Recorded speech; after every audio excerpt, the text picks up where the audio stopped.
He was now on his way to number 10 as Prime Minister. You have the election one day, and the very next day, you've got to be the Prime Minister and run the country. There is no rest at all. To my predecessor, John Major, the manner of his leaving, the essential decency of which is the mark of man. It is brutal, absolutely brutal. It's losing your home and you're not in control of it at all. I will shortly leave the job that it has been the honour of my life to hold, to have had the opportunity to serve the country I love. There's a raw emotional quality to politics that I think if you don't see it from inside, you don't really appreciate. Because it will be neither easy nor quick, if you will forgive me, I will go into number 10 straight away and make a start right now. From day one, this is saying, OK, what would you want us to do in the event that the UK had basically been obliterated? Good afternoon. You're absolutely fired up on adrenaline. You are exhausted. We did it!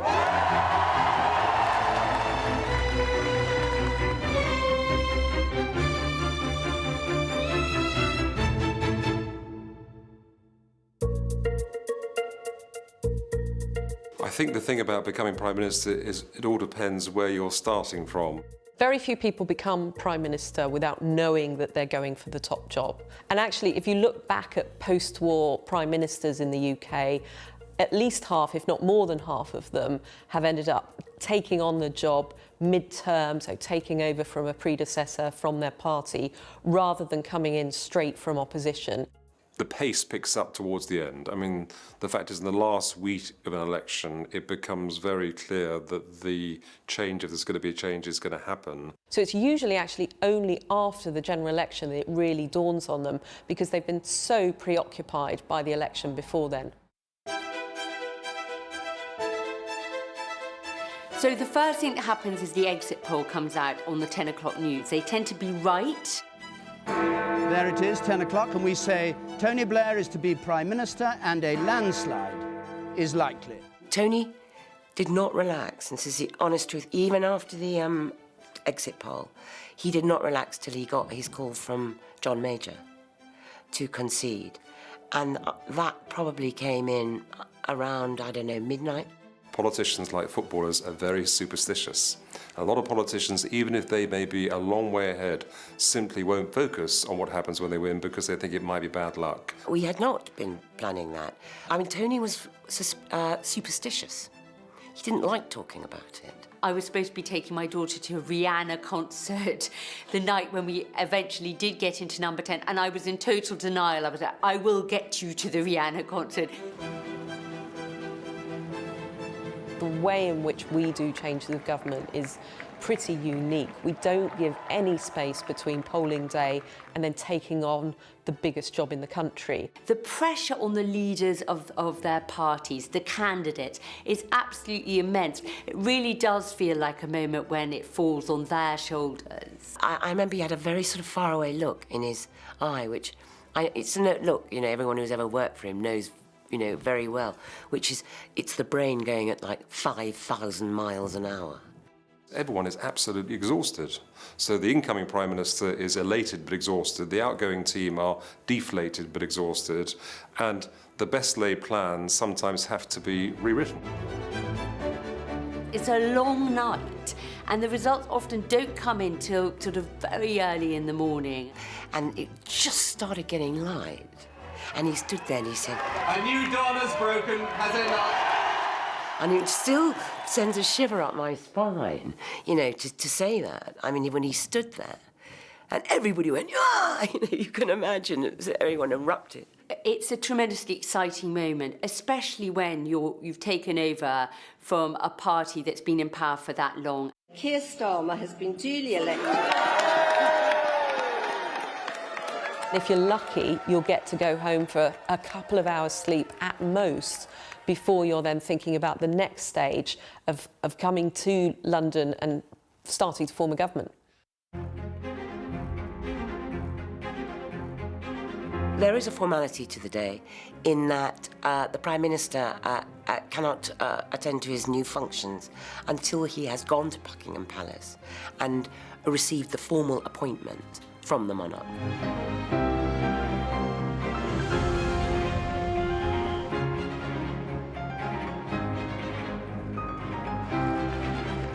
Once the outgoing Prime Minister knows that it's over, he or she goes, a bit of a pause to make sure the cars don't bump into each other in the courtyard of Buckingham Palace. That gap is pretty short. In the case of Gordon Brown, it was about half an hour.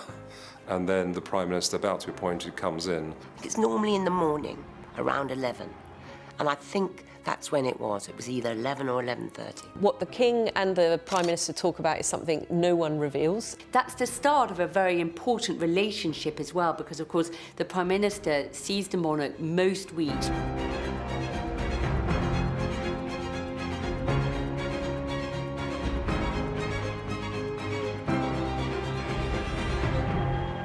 Behind the scenes, when all of this is happening, the political teams are also in operation. But what's really interesting is how quickly Number 10 has to be turned around. That is something that other foreign states look at us and go, that's crazy. I'll never forget the late Jeremy Hayward, who was one of the most brilliant civil servants of his generation. As Gordon and Sarah left through the front door, there was a pause, there was silence, and he shouted, "Right, you lot, we've got half an hour to get this place turned round."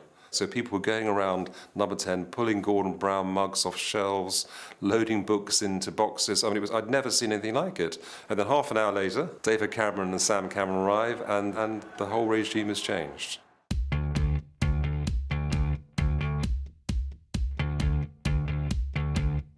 Funnily enough, my recollection slightly fades, because I can't remember when Tony made a speech. I have to say, very few people, I think, can ever remember any speeches made by incoming Prime Ministers. So prior to this interview, I rang Jonathan Powell up to ask him when did it happen. He said, Christ, he says, I got no idea. He said, I can't remember. He said, I think it wasn't a very memorable speech, right? And I say to the people of this country, we ran for office as New Labour, we will govern as New Labour. The speech has become really quite important now, but it's sort of more now a routine business that people expect. I remember him standing outside, and just a sort of symbolism of it. The party politics of the election, let's put that behind us. I'm now your Prime Minister. I'm here for everyone, not just the people, in a way, who voted for me. Real change is not what government can do on its own.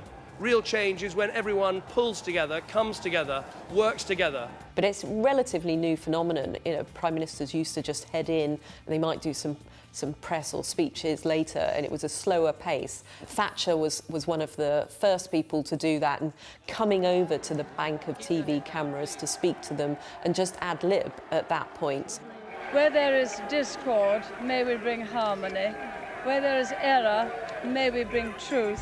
These days, it's a much more formal process, often with a lectern. Good morning to you all. I'm not sure whether that's hostile interference or not. I have just accepted the invitation of Her Majesty the Queen. The government I lead will be driven not by the interests of the privileged few, but by yours. So I stand here before you, ready to lead our country into the future. You have given us a clear mandate, and we will use it to deliver change. By and large, it's the photo. At that moment, then the security guards, who are very good at their job, will be watching a camera on the inside and will seamlessly know exactly when to open the door. It often takes new Prime Ministers by surprise, worrying that perhaps the door won't be opened, would they have to knock? But the security guards are very good at what they do.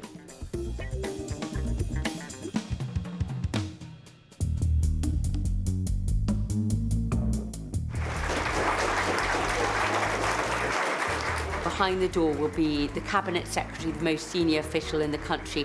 So one of the first things that the Cabinet Secretary will often do with the new Prime Minister is talk to them about the nuclear deterrent, and in particular what's known as the nuclear letters. Which is basically about what would happen on the nuclear submarines if all communications is lost from London, what do you do in a state of emergency? And the Prime Minister has to write something down. This is saying, OK, what would you want us to do in the event that the UK had basically been obliterated? You're handing over the keys of the military, effectively, politically, to the Prime Minister. So that must be quite a moment. And nobody knows, except the Prime Ministers, what those letters say. They're not revealed to the Cabinet Secretary. They're not revealed to the submarine commanders at all. They will only find out in the event that the worst has happened. Most Prime Ministers have not, had that weight of that national security role, that statesman role, the sense that it stops with you and those huge decisions are yours to take. I think that really comes home to the new Prime Ministers in the first couple of days. And meanwhile, they're also getting phone calls from international leaders congratulating them. With David Cameron, the first person was Barack Obama. And I remember, talking to David about, who is going to be in the cabinet and just checking some roles. And then the Private Secretary for Foreign Affairs said, President of the United States on the line. I thought, this can't be. David Cameron recalls that when he spoke to him, Obama slightly joked with him and sort of said, well, it's all downhill from here. These days, with the threats that a lot of MPs face, you're going to have security around you anyway. Certainly the Leader of the Opposition will have quite a lot of security around them, so it's not as much of a shock to the system that, 1 minute you were sort of cycling your bicycle around on your own and then the next minute you're surrounded by all these burly security people. The outgoing Prime Minister, of course, will have left. The removals process, we have seen removal vans outside of number 10 on the day, usually outside the back door, not the front door. I remember on that Tuesday afternoon in May, sitting in the room that Gordon Brown, his advisor, used, seeing the luggage, all the luggage of the family. There was just something about the brutality of it that is so different from the corporate world, from any other world, because there it is, the living reality that in a short period of time, a family is leaving the place they've lived because the Prime Minister is going to be handing over. It's a bit of an unsettling experience, really, for a new Prime Minister to think, well, I'm not only taking on this massive new job, but I'm also going through a moving process as well.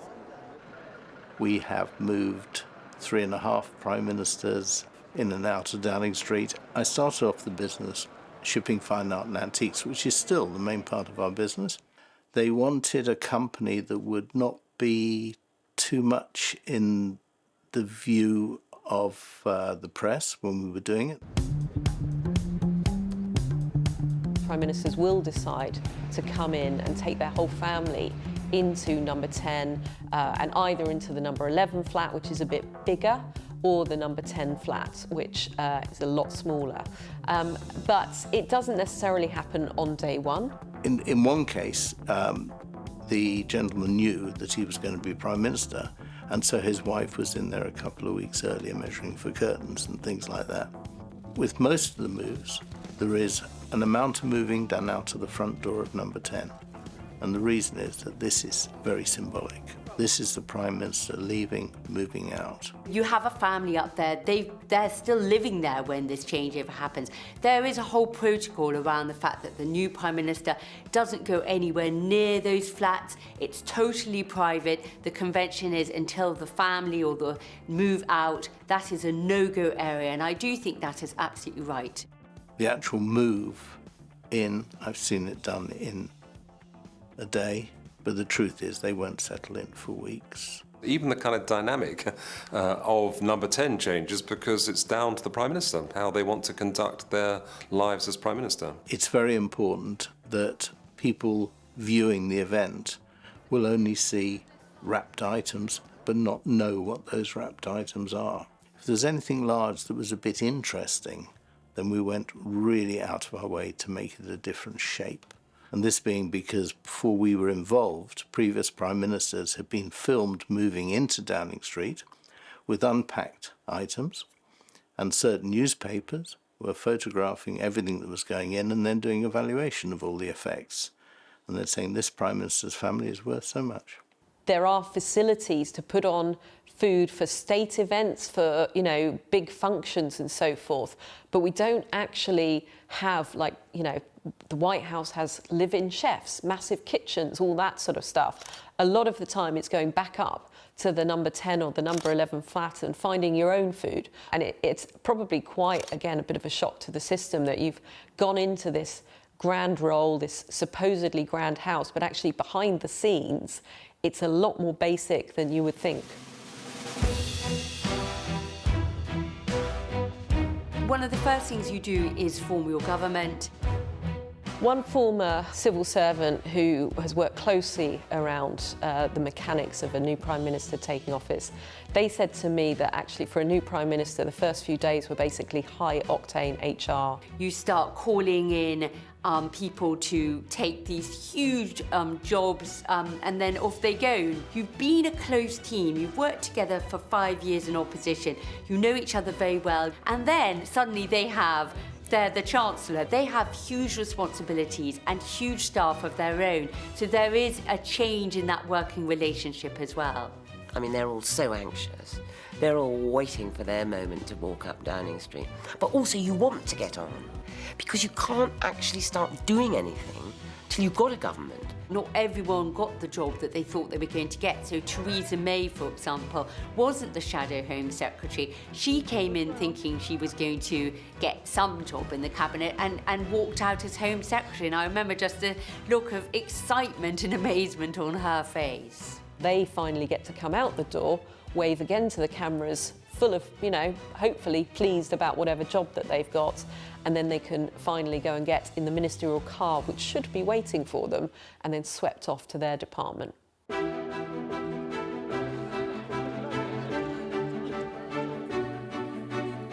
Having observed it both from Buckingham Palace and Number 10, I'm not absolutely sure that this brutal transition is either necessary or indeed in the long-term interests of any incoming government. Expectations are often very high. I think a little period of rest might be a good idea. I think it works because the moment in which an election happens, your authority, your power has gone if you've lost. You know, the new Prime Minister with their authority and their new mandate needs to be the person turning up. I can barely believe, looking back, how we all did it. Because you're exhausted.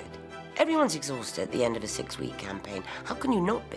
It's the adrenaline, of course, and the exhilaration. And, of course, the absolute necessity, apart from anything else.